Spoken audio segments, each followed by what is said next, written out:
Good afternoon, everybody. My name is Joxean, and I want to speak about antivirus software. So, okay. I will start giving a brief introduction about antivirus, how they work, then talk about some antivirus engines, then how to find vulnerabilities in AV software. Thereafter, how to exploit, how to write exploits for antivirus products. Then like 100 slides of antivirus vulnerabilities. And then give some conclusions and some recommendations to both users of AV products and to AV vendors. So, sorry. Some common features of AV engines are they are mostly written in C and C++. They have both a signature-based engine plus some kinds of heuristics on access scanners, command line GUI on-demand scanners, and they have support for compressed file archives, packers, and many miscellaneous file formats. There are some commonly desired advanced features like packet filters, firewalls, drivers to protect the product, anti-rootkits, and sometimes anti-exploiting toolkits. So an antivirus engine, and I will talk mostly about antivirus engine, is just the core. The one running the signatures and discovering the malware, and not the GUI and other things. When I refer to other things, I will say that it is a product. For example, BitDefender is both a product and a core. The BitDefender core is the most widely used one in other antivirus products. Like, for example, it is used by Keyhood360, GData, eScan, F-Secure, and a very long list. Most big antivirus companies have their own engine, like, for example, F-Secure, but they also use older engines, like, for example, the F-Secure one, the BitDefender one. So in general, during this talk, I will refer to AV engines, to the kernels, except when I specify the worst product, which I refer to the whole final thing. Okay, so one fact. Installing an application in your computer makes you a bit more vulnerable. You just increase your attack surface. If the application is local, the local attack surface increases. If it is remote, the remote attack surface increases. If the application is an antivirus that runs with the highest privilege, install kernel drivers, a packet filter, and tries to mess with everything you are doing with your computer, your attack surface dramatically increases. There are many propaganda typically sent by the antivirus vendor like that we make your computer safer with no performance penalty, we protect against unknown zero-day attacks and other things. The reality is that AV engines make your computer more vulnerable with a varying degree of performance penalty, and the AV engine is as vulnerable to zero-day attacks as the applications it tries to protect from, and can even lower, sometimes, the operating system exploiting mitigations. So how to attack an antivirus? So AV engines commonly are written in non-managed languages due to performance reasons. They are typically written in C or C++ with only a few exceptions. So the typical problems that you can expect in any C or C++ application, like buffer overflows, integer overflows, formatted strings, will be there in such products. Most AV engines install operating system drivers. So it might, and it actually translates into local escalation of privilege.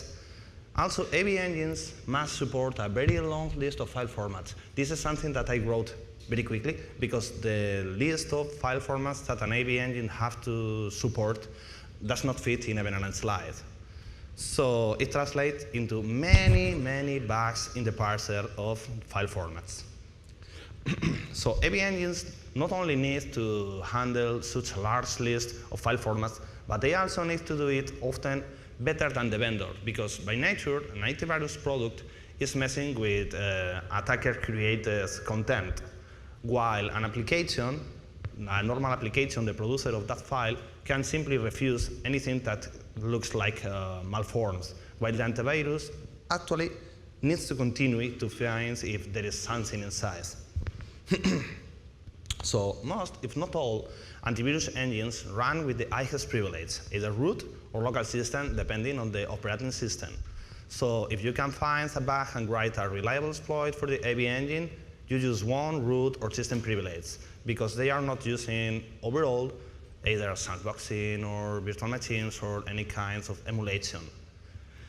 Most antivirus engines also update using HTTP-only protocols. So if you are in the local area network, you can likely might attempt the connection. I will show later on one of the many vulnerable products. So finding vulnerabilities in AV products. I did start around end of July, beginning of August of last year to find vulnerabilities for fun in some AV engines. It was during my spare time, some hours from time to time, like 1 hour today, 2 hours 2 days after. I discovered remote and local vulnerabilities in 16 AV engines or AV products. Some of them, most of them during the first 2 months, many more later on. I tested like 19 engines. I do not remember the exact number, but like 18 engines. And I think that the number says it all. Later on, I will talk about some of the vulnerabilities I discovered. This is a very brief list of some of the vulnerabilities I discovered. I cannot put all the vulnerabilities I discovered, I mean all the vulnerabilities I did make public because it doesn't fit in a slide. This is only an strat or something. So what I did, in my case I used initially Nightmare, which is a fuzzing testing suite. I will be, sorry for the span, I will be presenting in the T2 conference in Finland in next month. So what I did is I download all the AV engines with a Linux version I was able to find because deploying a big fuzzing cluster of Linux machines was easier than doing it with, I don't know, Mac OS X or with Windows. Also the core is always the same. It's shared between the different platforms or different operating systems that the AV products support. And I also use some tricks to run Windows-only AV engines, like porting it with Wine and writing my own wrappers on top, so I could run it in Linux. Then I fuzzed the command line tools of each AV engine by simply using Radansa and the testing suite of Clan AV. This is how I start, with the testing suite of Clan AV, which is public, Radansa, which is public. Then I also took many different exe packers and some random file formats, like some PDF from here, some GIF, some whatever. The results, dozens of remotely exploitable vulnerabilities.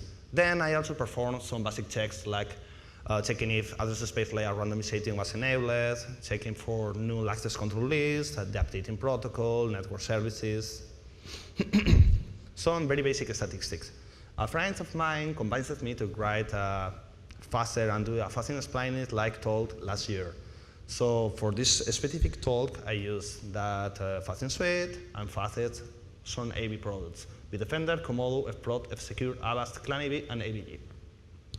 I was fuzzing them for like 2 months or something, and the results overall, very shortened or something, were remote, denial of service for Clan AV, 1 remote code execution with Avast, 1 memory exhaustion for FSecure, 2 heap overflows for Comodo, lots of heap overflows for FProt, most of them with packers, many heap overflows with AVG, and an incredible number of bugs with BitDefender. So, how to write exploits for AV products? I will only be covering remote exploitation, not local exploitation, because I'm sorry, but I do not have any knowledge about kernel space. I mostly work in user space.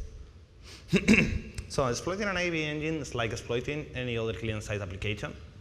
It's not like exploiting a browser or a PDF reader. It's like exploiting an Office file format. Exploiting memory corruptions nowadays in client sides is becoming harder and harder due to address space layer randomization often. But the AV products often make so many mistakes that we don't have to worry about it. I will prove it later on. So in general, AV engines are all compiled with address space layout randomization enabled. There are many exceptions. I will only show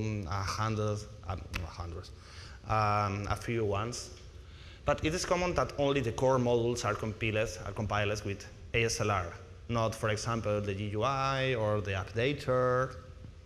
Also, even some libraries of the core of the kernel itself are not ASLR enabled. I will show you later on various vulnerable products. So, even in major AV engines, there are non-ASLR enabled modules. There are read, write, and exec pages at fixed addresses. And sometimes they even disable data execution prevention, making exploiting like in the 90s. So under certain conditions, but one condition which is shared between many AV engines is the use of the emulator. The Intel 86 emulator, which is the common one, is a key part of every AV engine out there, with the only exception, as far as I know, of Clan AV. It is used to unpack samples in memory to determine the behavior of an executable program. Various AV engines create read, write, and exec pages at fixed addresses and even disable data execution prevention as long as the emulator is used. It's very common and it doesn't apply only to one random AV engine. It happens to many products. So more tips about writing exploits for AV engines. By default, an AV engine will try to unpack compresses or packet files. A compressed archive file like a zip, a RAR, ACE, or whatever can be created with several files inside. So if you kept the order inside that compressed file, the files will be scanned in the same order that you created it. Likely a scenario, and also I wrote an exploit like this. You send a compressed zip file. The very first zip file forces the emulator to be used. So you have some read, write, and exec page at a fixed address. Then you have also data execution prevention disabled for a reason. And then the second one, the second file in the zip file is actually the exploit, now making use of the read, write, and exec page at a fixed address. So there are many emulators, not only for Intel 86, but also for AMD 64, ARM, JavaScript, Visual Basic Script, even for DEX or for Java bytecode in most of the major ME engines. They cannot be used, for example, to perform heap sprite because it is limited, the number of instructions or the number of memory it can use, but they expose a considerable attack surface. For example, it is very common to find memory leaks in the JavaScript emulator. And also, they can be used to write complex exploits by mixing ways to fingerprint the emulator of the specific product you want to exploit and then creating the specific inputs that you want to write an exploit for that specific product. So, summary. Exploiting AV engines is not different to exploiting other client-side applications. They don't have or offer any special safe protection. They rely on the operating system features. There are programming interfaces for exploit greeters, like the emulators. We can send multiple files doing different actions each. And owning the AV engine means getting instantly root or system in all AV engines I test, and in general in most AV products out there. There is no need for a sandbox escape in general. So, antivirus vulnerabilities.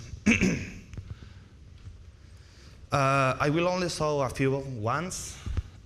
Most of the vulnerabilities are private, and they will remain public because I only contact vendors like if they run a bug bounty or if the product is open source and there is only one, or if I have close friends there. I also contacted other 3 different vendors because they contacted me and asked for help nicely. But I typically do not responsibly give contact multi-million dollars companies that are making more money than I will see in all my life. So no, you can audit your products yourself. Okay, the bugs I will show affect the following AV engines or products. This is the list. Some bugs are vulnerability by itself and others are not. Some are old days, I will specifically say which ones, and others are recently fixed. So let's start with escalation of privilege with Panda. So in the product Global Protection 2013, there were various processes running a system with no access control list. So anybody could take control of those processes running as a system. we could use, for example, create remote threads or whatever. Very easy escalation of privilege. However, the processes were protected by the shield. Another terrible bug. The pandas installation directory has write privilege for all users. Again, anyway, the directory was protected by the shield. What the hell was the fucking shield? So, the shield was a driver that used to protect some panda-owned processes, the program files directory, and other things. It reads, or used to read, some register keys to determine if the shield was enabled or not. But the register keys was world writable. Also, it was funny, but there was a library called pubshield.dll with various exported functions. Do you see the first two?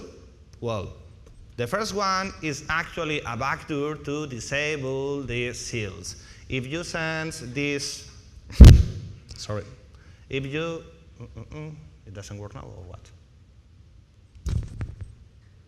Well, if you send this GUI, this secret GUI, it simply writes all the register keys that have to write. It's easier than writing the register keys yourself. This is the code. You can check here with in the UID from a string that it is comparing with this UID.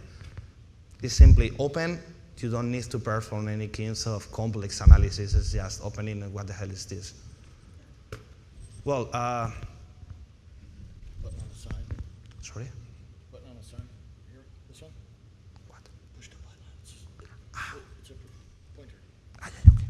Does that one work? No? Try that one. Push this button. Don't blind anybody.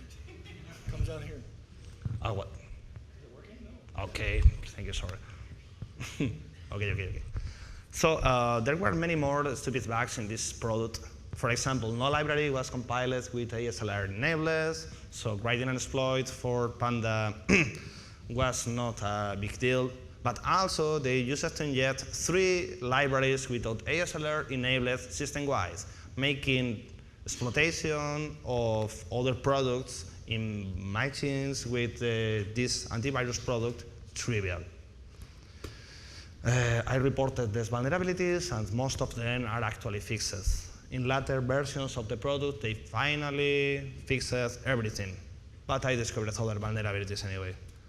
So, more ASLR-related bugs or problems. It's very common that one problem that you find in one AV product or AV engine actually affects many other AV products or AV engines. Do you think that, for example, the ASLR mistake only affects Panda? You are wrong in that case. For example, Forticlient. This is the actual scanner, AV task to text, as you can see. Neither the libraries nor the scanner have ASLR enabled. So once you have a memory corruption bug for this antivirus product, writing an exploit for it is trivial. But you might say that it only happens to the small ones like Panda, Forticlient, or something. 2 random AVs that nobody's using. So, Kaspersky. Before SideScan 2014 in Beijing, the libraries AVZ kernel and the module VLNS KDL and vulnerability scanner were not ASLR enabled. So writing an exploit once you have a memory corruption for Kaspersky was not something very hard. After SideScan 360 in Beijing, I have been told that ASLR have been enabled also for this module. Well done, guys. I hope nobody uses it meanwhile. So, anyway, let's take a look to the order mentioned AV filing at the same mistake, BitDefender. And maybe it is a bit easier to write an exploit for it, because the only ASLR enabled library comes from Windows itself. So after I released that information in SideScan 2014, guess what? They did not fix anything. We will talk more about BitDefender later on. BKEB. BKEB is a Vietnamese antivirus product, recognized by Gartner as a cool vendor in emerging markets, and I recognize it as a cool antivirus for writing targeted exploits. So, they don't have ASLR enabled for their services, but they miserably fail at securing your computer by injecting a library without ASLR enabled system-wide, which is called the BKEB firewall engine. This vulnerability was made public in SideScan 2014 in Singapore, and they did not fix anything as expected. The last time I checked it was in July. I checked it with the free version because I'm not going to buy one more AB product. But anyway, do you think that this problem only happens to Panda and BKAB? No. Kindsoft. So Kindsoft is a Chinese software company. They offer two AB products, kinds of internet security or kinds of AB.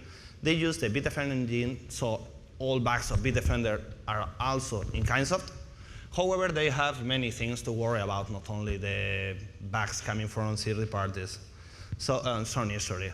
The English version of the Kindsoft AB is always very outdated. So you have to use either the Japanese or Chinese version. So this time I have the option to install in any of language that I do not understand at all. In this, I don't know in which language I finally installed it at all. I'm talking about this because the hardest part of finding bugs on this product was actually installing it. So, for example, they do not have ASLR enabled for a single library, and they install 1 to 4 non-ASLR enabled libraries system-wise. So like Panda or BKB, this is a cool antivirus for writing targeted exploits. But not the last one in today's list. Comodo, they are friends of mine. Comodo Antivirus is a product from the Comodo Group, a company from USA. This antivirus, no matter what they say, is not that very good. They decided to use my prior research for reasons that I don't know to promote their products. But they made too many mistakes as to not same them. So the product Comodo Internet Security is the one they mentioned it in a very disaffectionate blog post, which you have here. So as soon as I discovered it, I decided to break it, but without spending too much time. Well, analyzing this AB was a pain in the ass at first because of the large number of false positives. For example, with IDA. You install IDA in a box with Comodo, and it kills IDA. It finds whatever it names. Anyway, I guess, or I wonder if nobody is using IDA at Comodo, or if the researchers at Comodo are smart and they don't use Comodo. So, in total, I spent analyzing this AB product 2 days, considering the time required to review the crashes I get from the bypassing system. Let's see now the results only regarding ASLR. So this is another cool antivirus for writing targeted exploits. You have the library guards 32 or 64 DLL with .ASLR inserted system-wide. For your exploiting pleasure, you have the following fixed addresses to write whatever exploit you want targeting their users.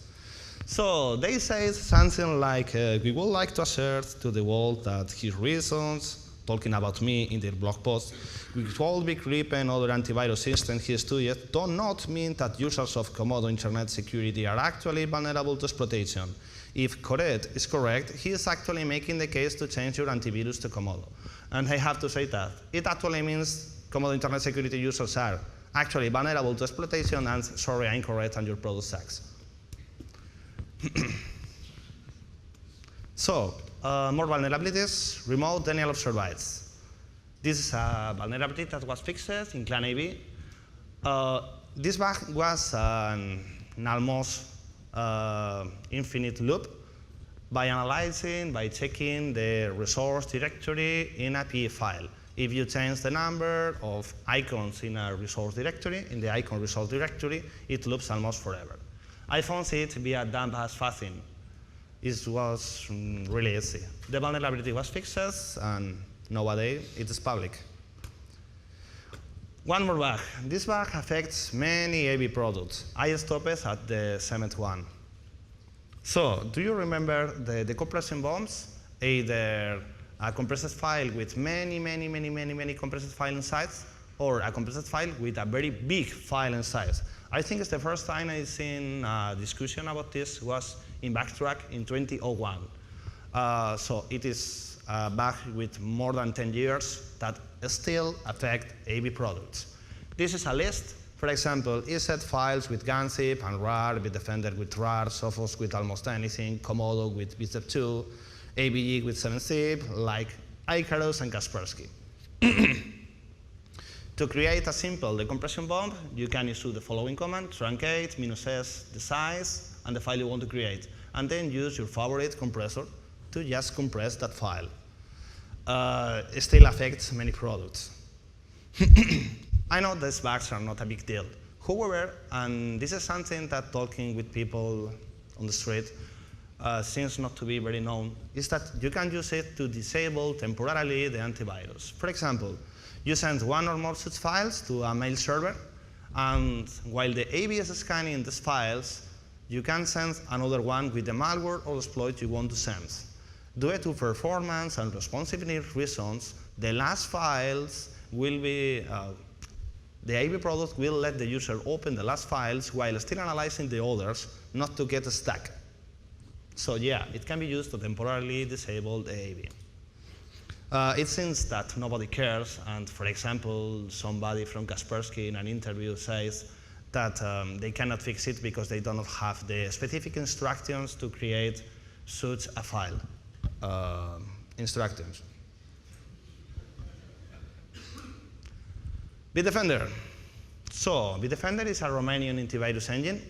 The AB core is the most widely distributed one in other products, and like most AB engines out there, it suffers from a number of vulnerabilities very big.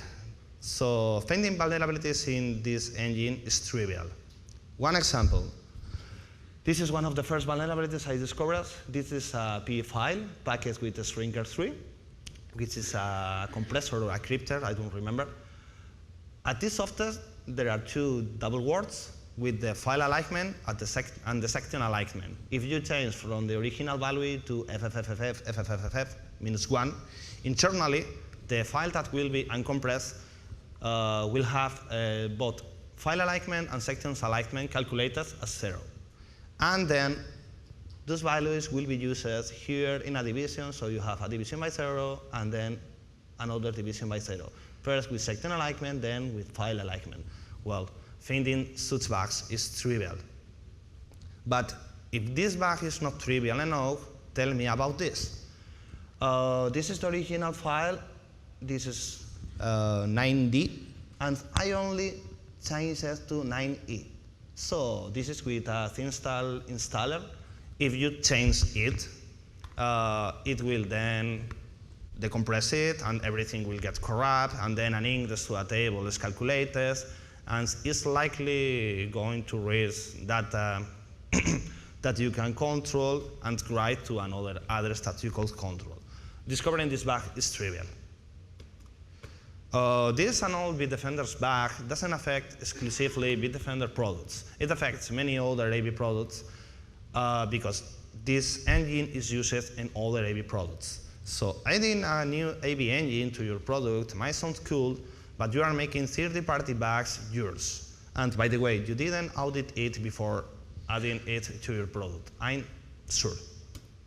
Oh, sorry. ESET, one more remote Daniel survives. ESET is a well-known Slovak AB engine, and like most AB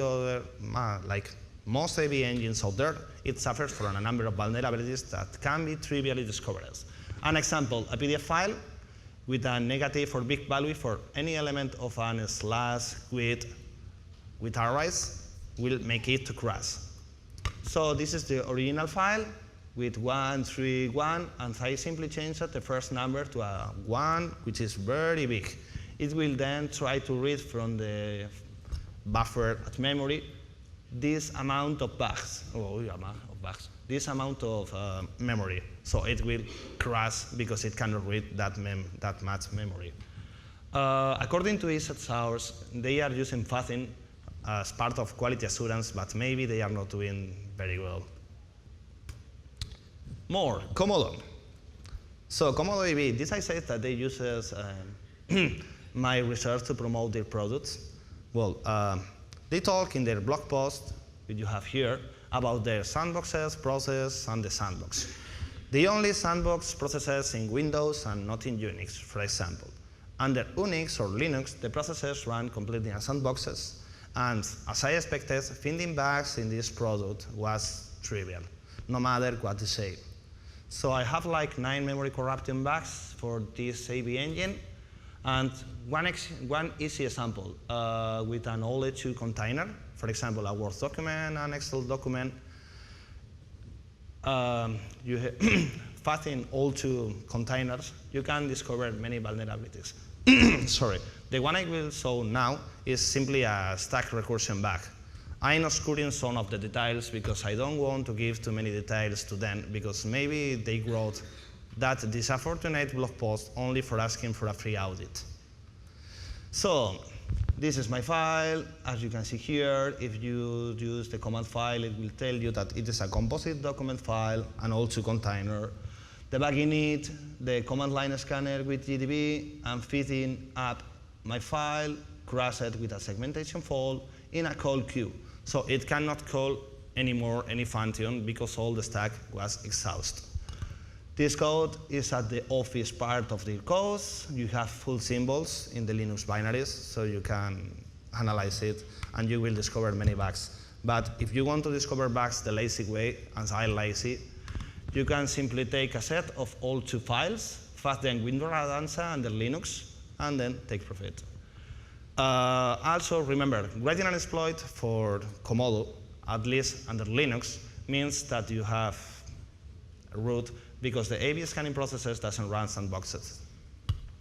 Okay. Security enhanced software. Some A/B suites comes with various other software programs that are installed by default. The typical examples are browsers and browser toolbars. Also, there are applications that I do not understand why are there in an A/B product, like with their applications and something. So if many parts of the A/B product, like the A/B core, are not written with the required care, you cannot get an idea about these security-enhanced applications. Some examples. Ryzen is an antivirus company from China. Summary. No ASLR, no ASLR enabled library at all. They install one security-enhanced browser, which is installed by default and set as the default browser. It is mimicking Internet Explorer with Chinese UI, and is an Internet Explorer 7 kernel-based browser with no sandbox and with many ASLR bypasses, because most of the libraries are not ASLR enabled. So everything is running with medium integrity level, and you have here many libraries without ASLR enabled. And my advice to users of Ryzen is to not use that browser. But it's not the worst one. Kindsoft. So Kindsoft distributes with the A/B installer one security-enhanced browser called Liaobao, which means cheetah in Chinese. It is installed by default with the A/B and is also set as the default browser.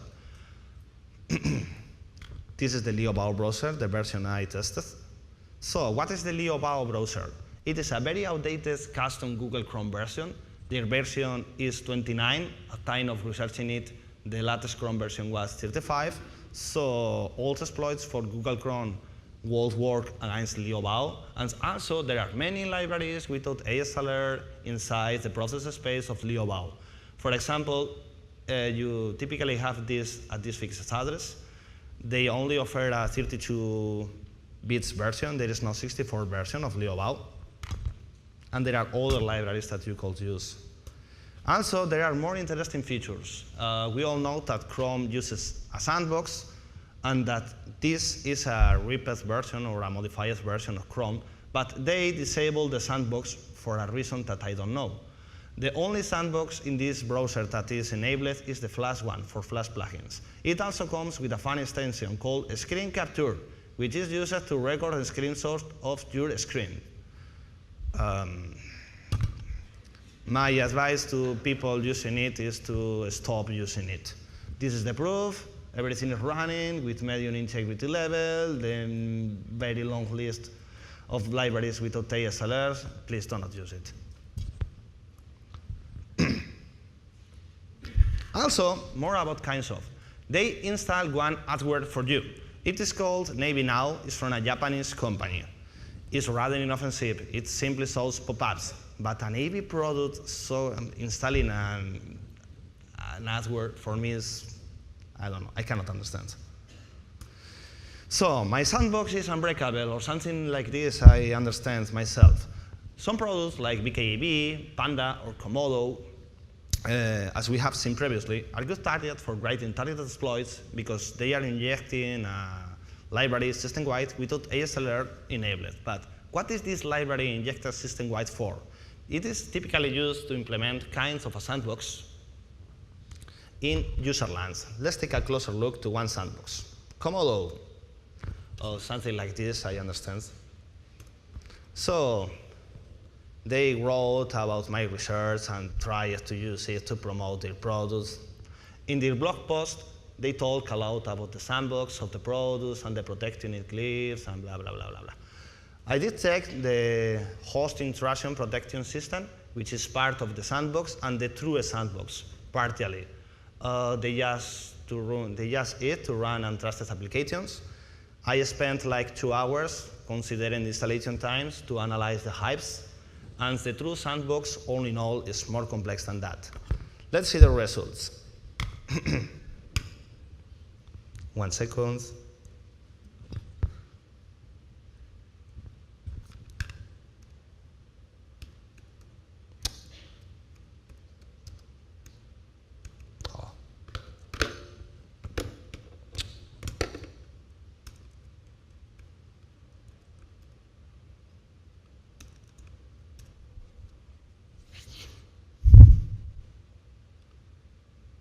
Okay, so this is a video I recorded about the sandbox escape demo that I wrote. However, I recorded it in a very big screen and then realized that in my laptop it doesn't look very nice, but well. So, this is the sandbox test application that I wrote to get out of the sandbox of the Comodo product. This is the path of the application. This is the program that we will run under the sandbox. It goes a bit slow. Okay.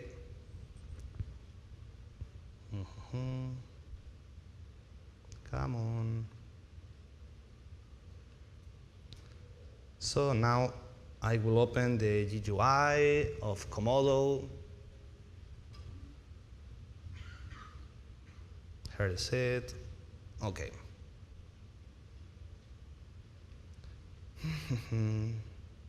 Oh. Well, this is the GUI. This is only what it's saying. If we check the auto sandboxing and hypes settings, we can check that my program is not in the list, so I'm not excluding it. Come on.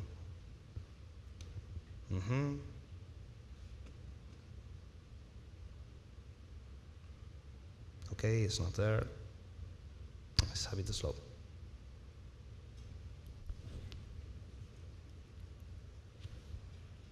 Come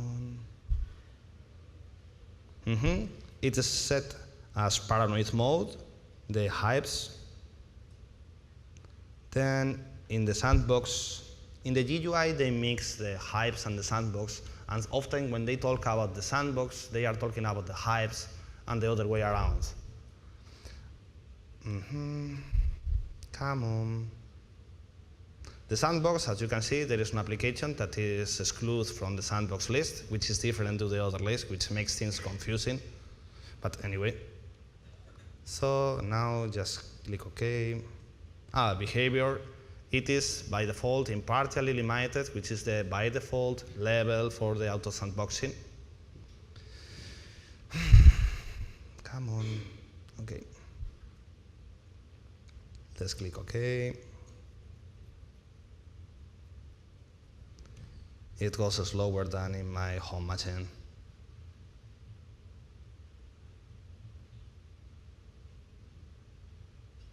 Come on. Okay, this is the source code, a part of the source code of the program I will be running. There you can see that there is an option that says magic done, but you cannot see the previous code yet. And then another option that will simply try to run cmd.exe. Come on. So we will run it.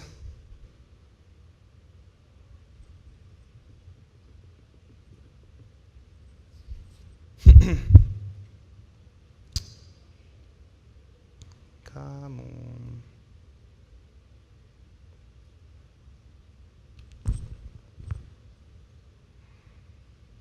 It goes slower than I expected.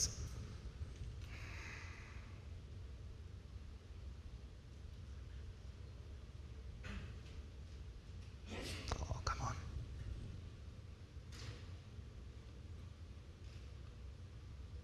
Okay.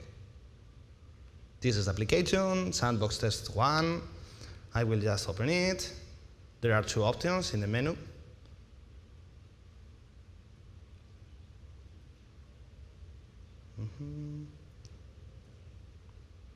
File exec cnd.exe.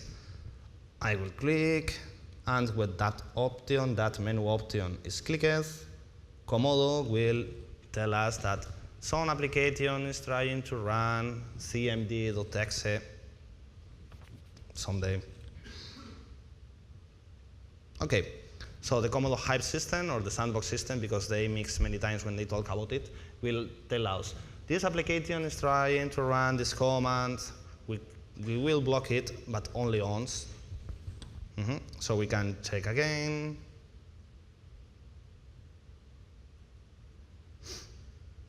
Come on.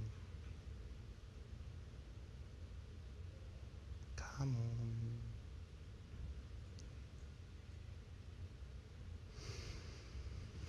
on. Block and block only.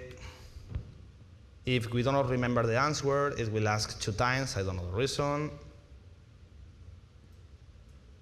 Okay, let's go back. And now we have seen that we cannot run the cmd.exe without the Comodo GUI telling us, hey, this program is trying to run that command. Oh, yeah.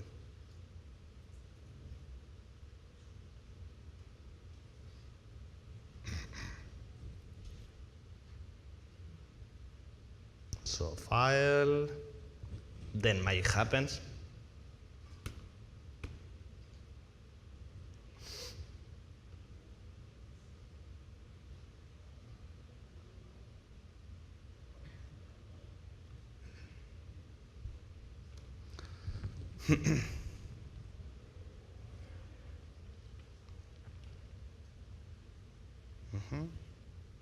Okay, and now, after that magic, I will try again to run cmd.exe.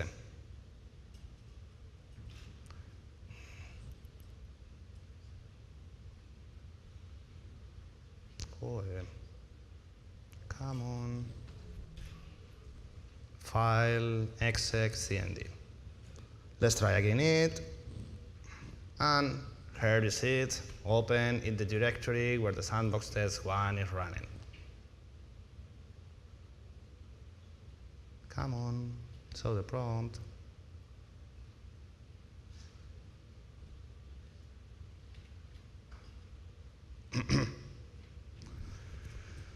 Okay, here is it.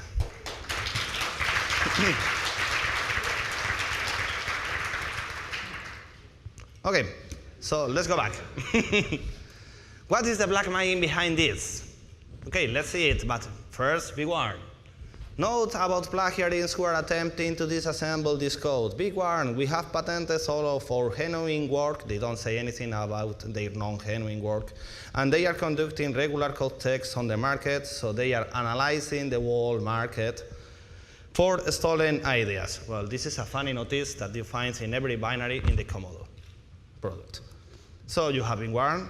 And now let's see the black magic. So the sandbox and the Hype system is simply implemented as a set of user lines libraries, WAR32 or 64 and CND-BIR32 or 64, that simply hooks user lines functions, like create file or create process, using a library which is not from them, which is called mass code hook written in Delphi.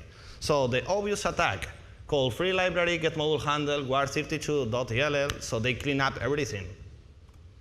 I tried doing that, and I got back a message after the yes. So I decided to attach a debugger and notices that they are also hooking the function LDR unload DLL, so we do not unload their DLL. Final try. change page protections in the DLL, patch the function LDR unload DLL back so the hook is removed, reset page privilege, and call free library. It simply works. This is all the magic behind that. So I only bypassed it yet, the partially limited, and restricted levels. I spent like 2 days of the hypes. According to the GUI, this is part of the sandbox, but it's not, honestly, but anyway. It took me longer to install the AV and get familiar with the terms and what is the sandbox, what is the hypes. With other levels, like fully virtualized and stuff, I cannot run browsers, so I do not understand the other levels. For the next time, for the Comodo people, before saying that your product is the most perfect in an imperfect world, you should really audit it, or just shut up. Anyway, more bugs. DrWeb.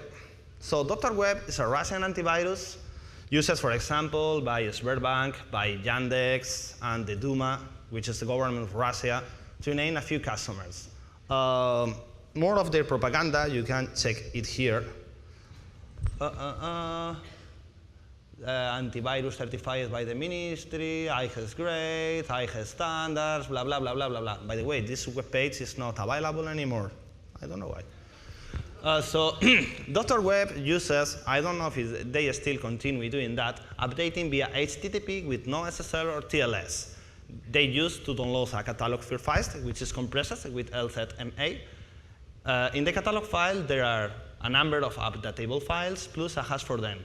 The BDB files, the virus database files, and the DLL DrWeb32 DLL. The hash was simply a CRC32, and no component was signed, even the DLL itself. So intercepting the following domains in a local area network was enough to send back a fake DrWeb32 DLL and own the DrWeb antivirus product. I wrote one exploit for Linux that I never released, and then one guy, after eScan Singapore, wrote a metasploit for Windows, which you have available here. After that, not after my talk, but after an exploit was released, they fixed it. The vulnerability was fixed, but no alert issued. Yeah, there was an issue alert, but the alert is not available in English, only in Russian, and I think in Chinese. But they don't say that they fixed a vulnerability. They say that changes were made to increase the security of the update procedure. Technically true, because there was no security at all. But anyway. So I did not research anymore the update. It can be found because I'm 99% sure that they are doing something wrong again. Oops. I have enough time. eScan. So eScan, well, I was working on random night in Singapore, and I thought that the eScan product have a Linux version. I downloaded it. It took me like 1 hour because the autos connection was horrible. Then I started checking what it installed. It installed a SUID application. They used the BitDefender and Clone AV engines, so I had already vulnerabilities for them, so I did not care. And I noticed that they install a web server, a PHP application, and a fun SUID, run as root.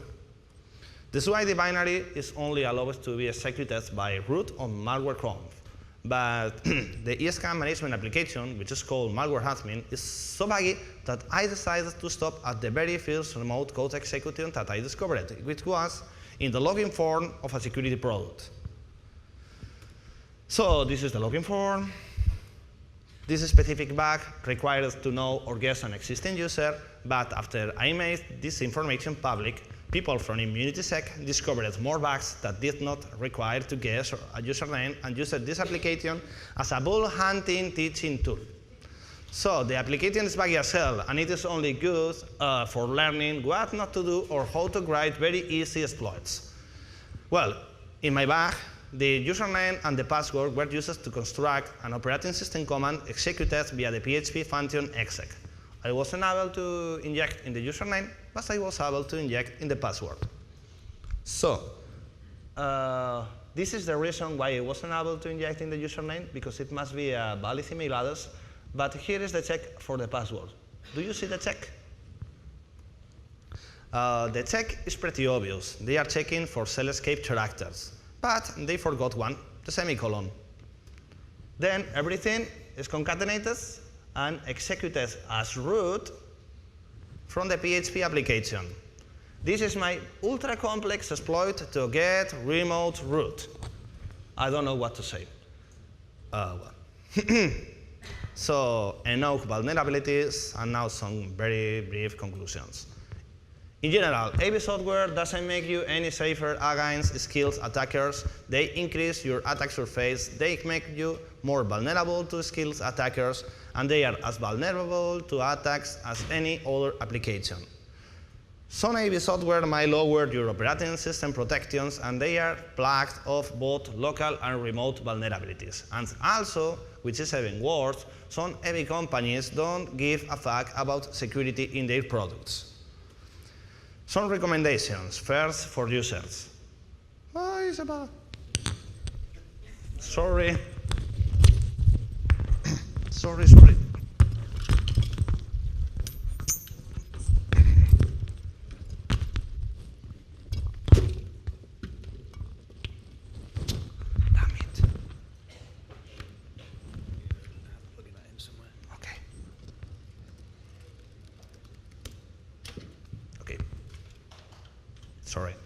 I will continue. So please, recommendation for users. Please do not blindly trust your AV product.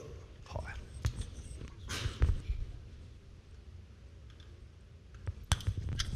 No worries. Okay. Sweet. Okay. Oh, yes.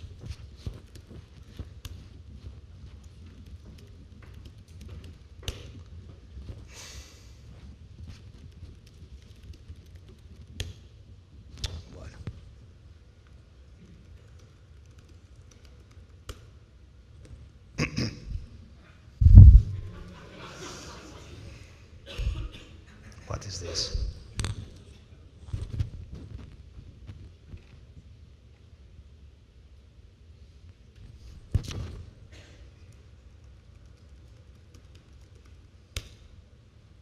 Okay, sorry.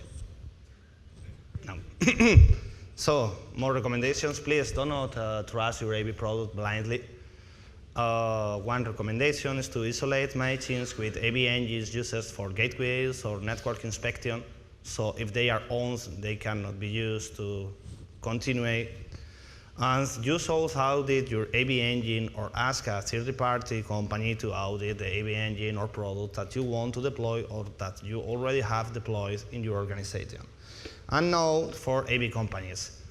Please audit your products. Source code reviews and Fuzzing is what I recommend.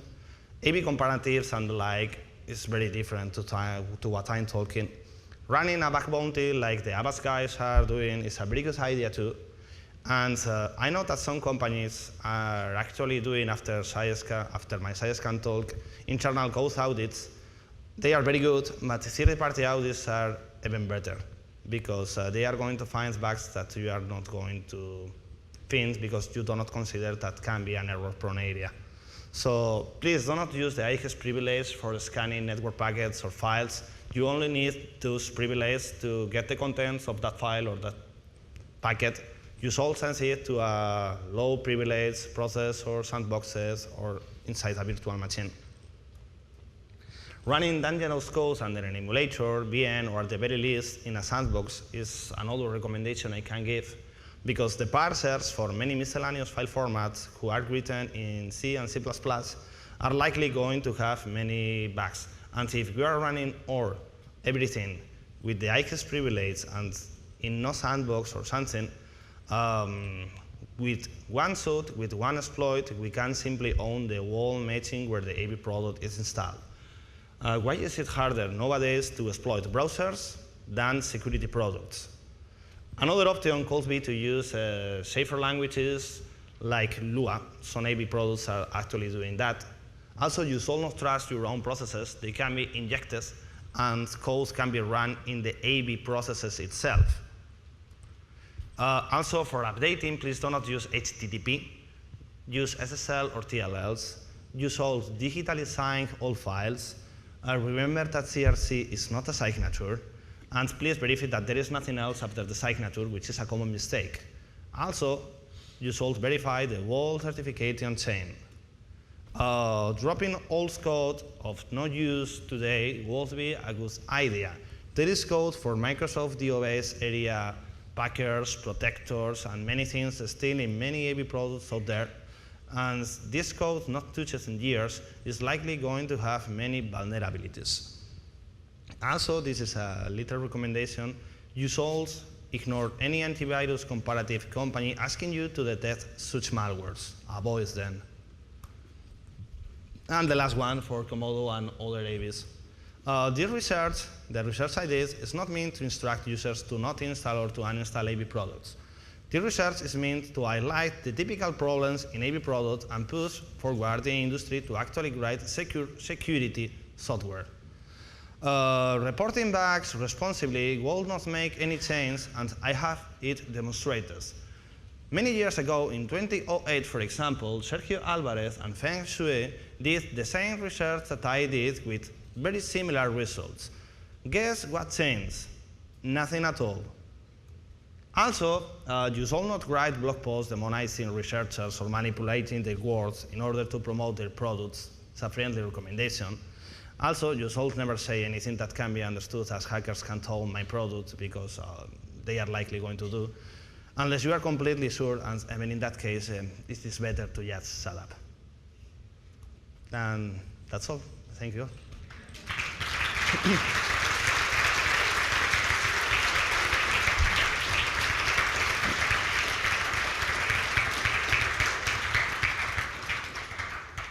Any question?